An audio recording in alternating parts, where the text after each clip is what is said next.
Nouvelle révélation sur la personnalité d'Andreas Lubitz. Le copilote soupçonné d'avoir provoqué le crash de l'A320 avait suivi des traitements pour tendance suicidaire par le passé, mais pas récemment, selon la justice allemande.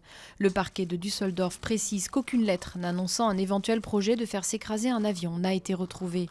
Le jeune pilote est soupçonné d'avoir délibérément fait chuter l'Airbus de la Germanwings dans les Alpes françaises, tuant 149 personnes. Au Yémen, un raid aérien de la coalition touche un camp de déplacés. Le bilan provisoire s'élève à 45 morts et plus de 60 blessés au sein de ce camp qui abrite des Yéménites dans le nord-ouest du pays.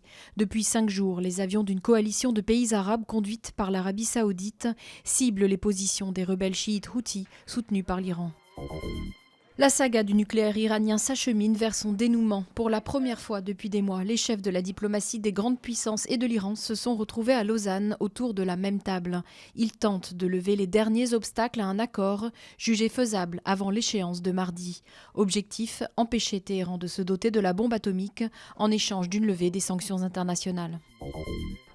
La campagne pour les législatives britanniques est ouverte. Après une audience avec la reine Elisabeth au palais de Buckingham qui donne le coup d'envoi officiel, David Cameron a défendu son bilan économique et promis la poursuite de la croissance si son parti conservateur l'emporte le 7 mai.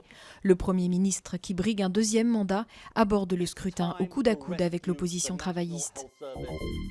Les obsèques religieuses de Florence Artaud, célébrées à Paris, en l'église Saint-Séverin.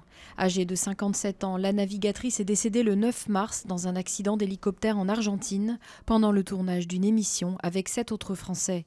Ses amis marins ont prévu de lui rendre à leur tour hommage par une cérémonie en mer, prévue le 28 avril au large de Cannes.